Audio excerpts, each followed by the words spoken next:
Serious. No game is more important than your health. Take concussions out of play. If you're a coach, know the warning signs and never let athletes return to play before a healthcare professional says it's okay. A message from CDC. This the high life. Call it my life. This the byproduct of beautiful love. Fit like a glove, what's good? My people don't think we could. Get it, you know we should. Holding like it's a grudge submerged, man, I just serve. I'm right in the universe, but the stars don't fit in my bars. I'm too mega, it's the fruit of my labor. My plate is full of color. You are listening to the Outside Analysis radio show live on Spreaker.com. After the show, don't forget to check out the podcast. It will soon be available on Spreaker, the Spreaker website, and as iTunes as well. To keep up with the show, as well as other things going on with the world of sports, check out the website, OutsideAnalysis.com. We got some beautiful things up there. We got some things up and coming. Hope that you all enjoy yourselves while reading what myself and others have put together for you. For the show, if you want to join the conversation, you want to talk to Ernest, I might decide to take your call. But give me a call if you decide that you want to dispute what I have to say at 773-530-1004. I only have 2 rules, folks. 2, and they're simple. Be ready to talk immediately. So that means you can't get on the phone and say, well, I want to say, or I think I might say, and there is no time for nervousness. Once you get on the air, your butt is on the air, so be prepared. And rule number 2, do not curse. No 4-letter words, no 12-letter words. You are not John Fox, and I am not John Elway. We will not get into that, all right? Don't forget to like the Facebook page at facebook.com/Outside Analysis and follow us on Twitter at Outside Analysis. You can follow me on Twitter, too, at Ernest Shepard. Sometimes I might have some witty things to say, and I don't always just talk about sports. And another thing, big business, small business, web-based businesses, let's talk. Outside Analysis Radio would like to promote your needs by offering sponsorship opportunities for as little as $10. If you are looking for a boost in exposure, take advantage of our affordable advertising rates. Just contact me, Ernest, at Ernest Shepard at OutsideAnalysis.com. That's ERNESTSHEPARD at OutsideAnalysis.com. Now, before we went to the break, we were talking about the Denver Broncos and them letting go John Fox, the John Elway and John Fox's change, and how it created this trickle-down effect with all the other coaching jobs that were available on the market. Now, as I said, the Atlanta job is pretty enticing. That job has Dan Quinn's name written all over it. So, as soon as the Seattle Seahawks either get eliminated from the playoffs or win the Super Bowl, Dan Quinn will probably get that job. The other coaching vacancy, which was the last vacancy that was created, belongs to the Denver Broncos. Gary Kubiak, very smart by you, very intelligent. You decided to sit back and tell the other teams, no thanks, but no thanks. I appreciate the love, fellas, but no thank you. I think I'm going to sit here and be an offensive coordinator. Oh, wait. A job has opened up, and it's a job that I like, and it's a job with my friend. Sure, I'll take it, or at least I'll listen.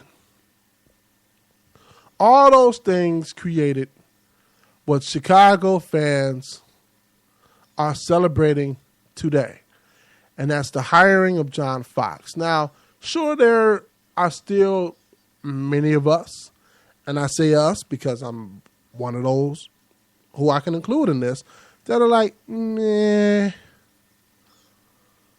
John Fox doesn't really move the needle. That being said, I'm going to quit my vetting and I'm going to ask you all to do the same. proven winner. Again, he's got 2 teams to the Super Bowl. He has a winning overall coaching record. 4 consecutive AFC West division titles. And mind you, one of those division titles was with Tim Stinking Tebow as his quarterback. Tim, I can't get a job in the league, Tebow as his quarterback. I had to stand back on that one and think about it. Tebow. So he's proven that he can win because he's won at every stop that he's been in. He also has a Super Bowl ring as the defensive coordinator with the New York Giants. So him coming into the position is an immediate upgrade. Although it doesn't move the needle, it definitely doesn't create mass hysteria. It's not big-time newsworthy. It's not a sexy hire, but it's a damn good one when you think about it. Sit back and ask yourself this question. And you could chime in if you want. If you have any thoughts on the hiring of John Fox, is it good? Is it bad? You can call the show at 773-530-1004. I'd love to hear what you got to say. Is John Fox the man to lead the Bears to consistent winning? Ryan Pace thinks so. And although I'm not ecstatic about it, I'm also not against the fact that he was hired. I mean, if you look at the coaches that were available, none of them have his pedigree besides Mike Shanahan, who I have a buddy of mine who's a strong supporter of Mike Shanahan. Actually, I know a few people who are strong supporters of Mike Shanahan. And they wanted him to at least get an interview for the job. And for you guys and gals, I must say that Shanahan's a quality coach. I think that he would have made a fine acquisition with the Bears. I think he could have helped the team out in so many different ways. One of the reasons why I believe that he didn't even get a look-see is he wants control over some of the roster decisions. So, hypothetically, that could mean Jay Cutler stays. I know a lot of people want Cutler out of town, but Shanahan was Cutler's coach in Denver. And if they can see eye to eye, if they can build up some rapport, Shanahan would want Cutler to stay. Same goes as Brandon Marshall. And I don't get this outrage over wanting to see Brandon Marshall banished from the team. We're talking Hall of Fame talent, the best damn wide receiver the Chicago Bears have ever had, having only played 3 seasons with the team. 3 seasons with the team.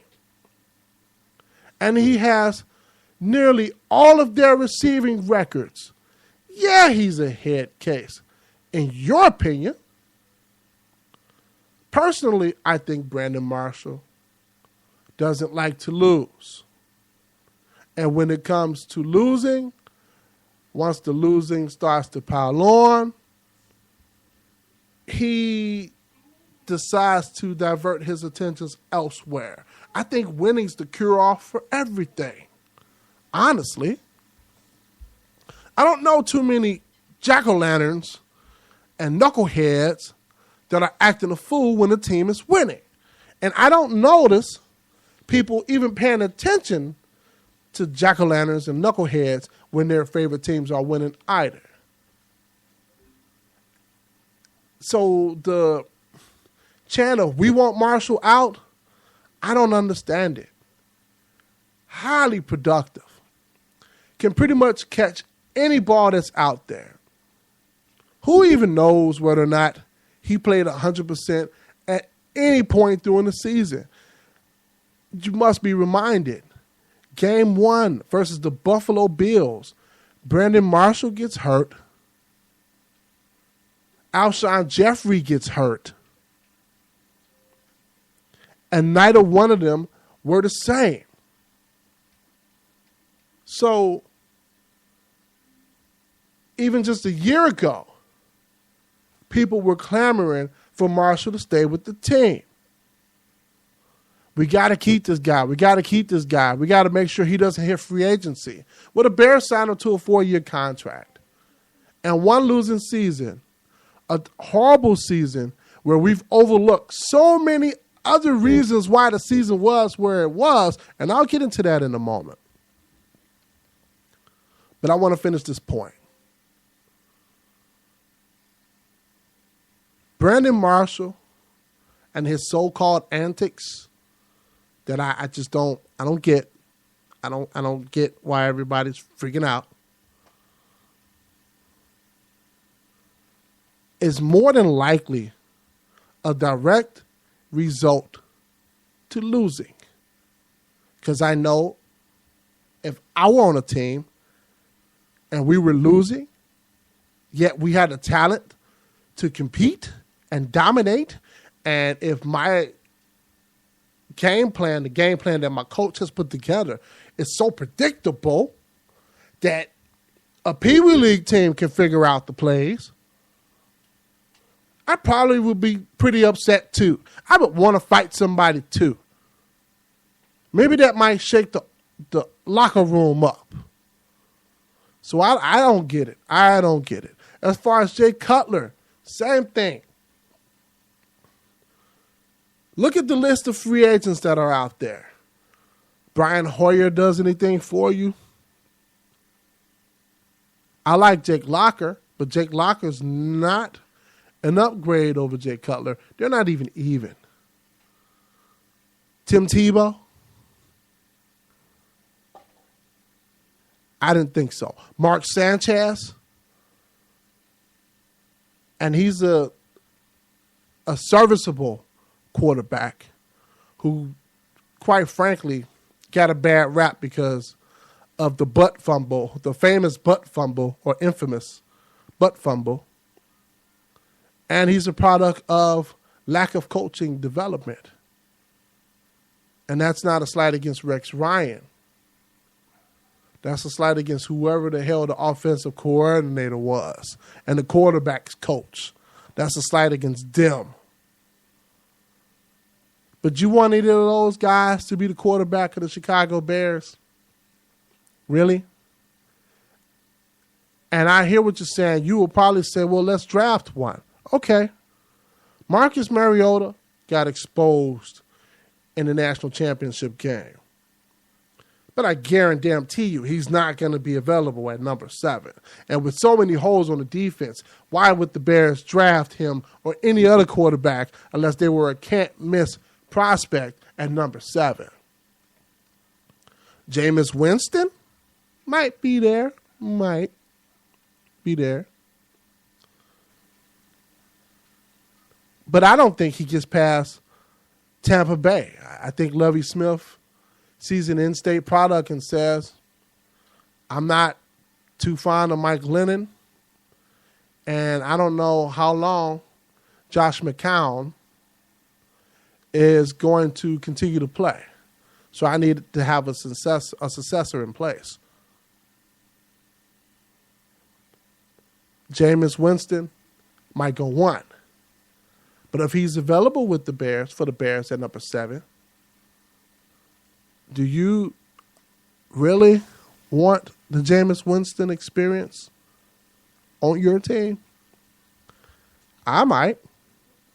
But many of you might be complaining about Brandon Marshall.